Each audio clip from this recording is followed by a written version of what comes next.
The Rickey Smiley Morning Show. It's the front page news. It's what's trending now. Listen, we got Congresswoman Sheila Jackson Lee on with us this morning. The bill that will make Juneteenth a new federal holiday is on President Biden's desk. The bill passed the House yesterday after the Senate passed legislation on Tuesday. And the Juneteenth National Independence Day Act will grant every federal employee a day off to commemorate June 19th, 1865. And that's the day enslaved African Americans in Galveston, Texas discovered that President Abraham Lincoln Emancipation Proclamation had freed them 2.5 years earlier. Now, one of those bills sponsors is Democratic Representative Sheila Jackson Lee of Texas, and she's joining us on the phone. Good morning, and congratulations, Congresswoman Lee. Good morning. Good morning. Good morning. Thank you so very much. It's a pleasure to be with you. Yes, ma'am. Thank you so much for coming on. Today 47 states and Washington, D.C. recognize Juneteenth as either a state holiday or a ceremonial holiday. Why do you believe that it is important to make this a federal holiday? Well, thank you. First of all, let me thank all of my House colleagues that were remarkable yesterday. We introduced H.R. 1320, which is the bill that the Senate passed the day before. We're so honored that what we think this represents, as I've been getting calls from across the country, is a recognition that our history counts. We too are Americans, and everyone can believe in the value of freedom. And we did not have freedom. Slaves did not have freedoms. I think it's important to note that this is only the 11th federal holiday, and it is the only holiday in 41 years. The last federal holiday was Martin Luther King, and that is only two that reflect the distinct history of African Americans. It is important because it means we count. We're valued. Slavery cannot be hushed away. It can be talked about, and we can stand up against those movements that would want us not to discuss our distinct history. And just for a moment, Rickey, to speak to the generations that are somewhat younger and of a different mindset, what does a holiday mean? I would caution them, it means hope. It means affirmation. It means that you keep on working. You keep on working for the George Floyd Justice and Policing Act. You keep on working for voting rights. You keep on working for H.R. 40, the Commission to Study Reparations. But you keep on walking to be able to assure that black people and all people in America have the best of the opportunities in this country. A holiday affirms us. It gets us to be on the national profile and scene. Well, I have a question. For those who aren't familiar, will you explain the significance of the June 19th, 1865 date? Because some people don't know. Thank you. Good morning. Good morning. 1863, President Lincoln, who unfortunately was assassinated, proclaimed the slaves free in America. We could no longer be property. We were property. We were property in the Constitution. We did not count. We were not counted in the Constitution. And he declared that we could no longer be property. It was a few months later that the 13th Amendment ended slavery. But yet, 250,000 slaves west of the Mississippi knew nothing. We could not read. We did not get noticed. We did not get communicated with, as one of my colleagues indicated.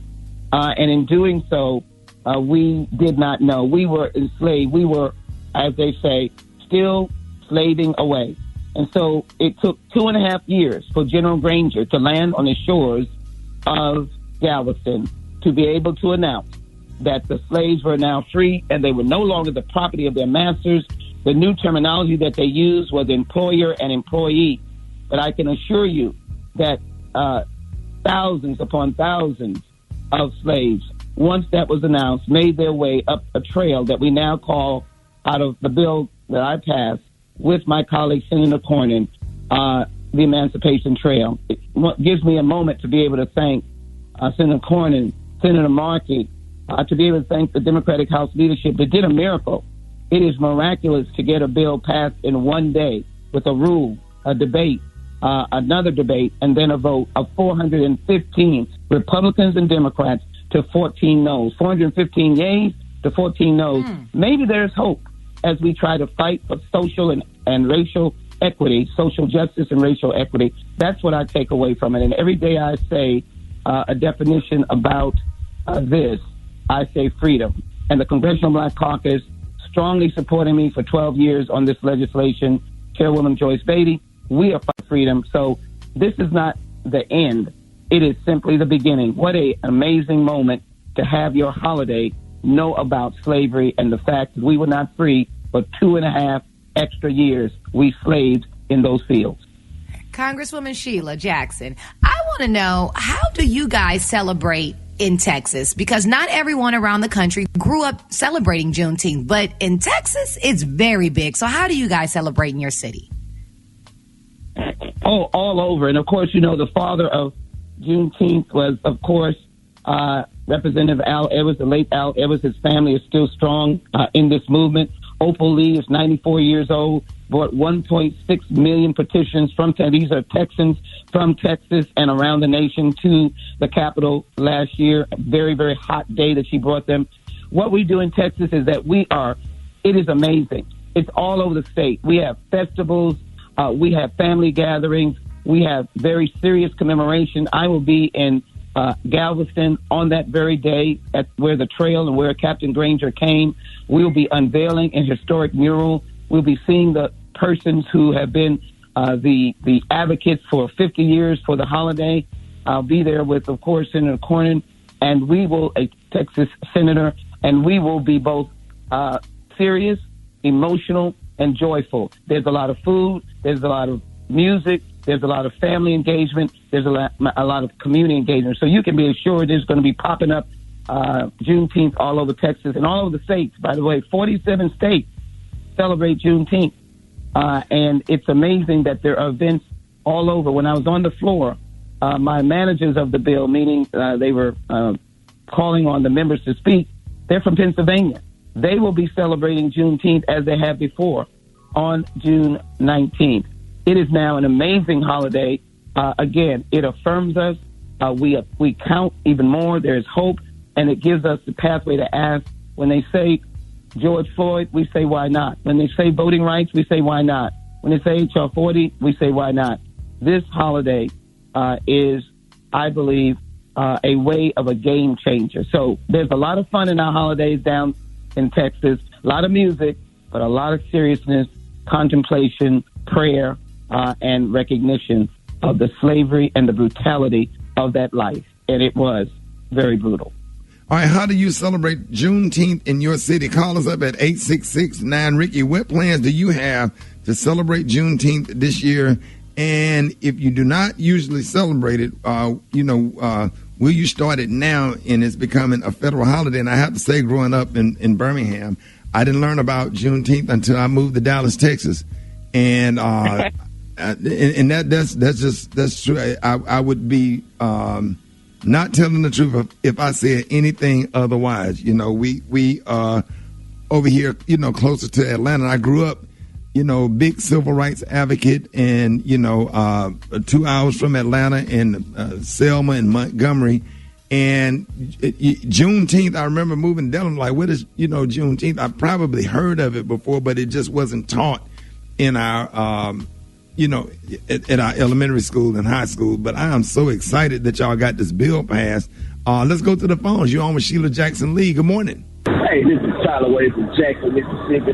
And I used to celebrate Juneteenth by taking off and doing my own thing. But then I said, you know what, I'm going to start informing everybody that don't know. So now I still go to work on Juneteenth. But anybody that don't know about it, I always tell them about it. And then we throw down on the grill when we get off. My name is Betty Holloway. I'm from originally Milwaukee, Wisconsin. In Milwaukee, my grandparents moved there in 1921. Juneteenth has always been celebrated in Milwaukee as from a child on up because so many people from Texas had relocated to Milwaukee. Parties, parades, barbecues every year. My name is Roderick. I'm calling from Miami-Dade County, and how I celebrate Juneteenth is by promoting other black-owned businesses as well as my own.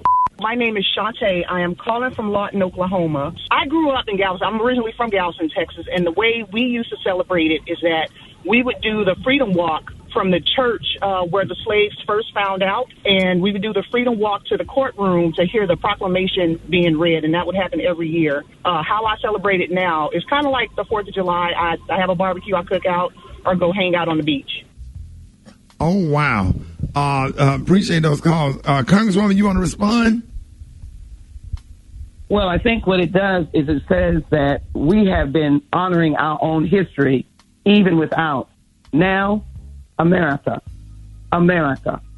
African Americans, descendants of enslaved Africans, your government with President Biden signing this just a few hours from now, with Speaker Pelosi signing an enrollment bill just about an hour from now, you are further affirmed. Your slave history is no longer silent. And as Rickey has said, let no little child, black or white, Hispanic or otherwise, grow up without knowing the burden of slavery, the brutality of slavery, America's original sin, and what we need to do now for America to reach her most perfect union. I think that is what we say when Juneteenth comes. It is about freedom. And the reading of the proclamation was for those ears who could not read to be able to know two things. They were free, no longer property. They were free. That is an amazing, powerful statement. That's what Dr. King came to fight for, the freedom of our ability to be Americans as we are. Now, Juneteenth, acknowledging slavery. There is nothing national, public, that acknowledges the original sin of slavery. That's why we want H.R. 40, but nothing acknowledges it. Now, Juneteenth, someone will ask, what is Juneteenth? There were slaves. The story then begins. And we never lose the history, never lose the story, and never lose the power of our ancestors who survived and became free. Let us cherish that freedom, fight for that freedom, support our young people in their fight for their freedom. Black Lives Matter and others, let us fight for freedom. That's what I believe we did on that floor, and we did it with Republicans and Democrats and people that look different from us. We did it as Americans, and that's what freedom should be. Every American has their freedom. Every time I see you, Congresswoman Sheila Jackson Lee, I think about my favorite middle school principal, my favorite high school principal, my Sunday school teacher, and the guest speaker of Women's Day programs all over the country. You are just absolutely lovable. Every time I see you, I give you a big old hug. I just absolutely love you, and I always have. I've been following you since the Clinton administration, so oh boy. I've been a fan for years. Thank you so much, and thank you for everything that you do. Ladies and gentlemen, give it up for United States House of Representatives and Houston's own Sheila Jackson Lee, and congratulations again for your work in getting this Juneteenth legislation passed. And we know it was a long day for you yesterday, so thank you for joining us this morning. Ladies and gentlemen, Congresswoman Sheila Jackson Lee. Yes, sir.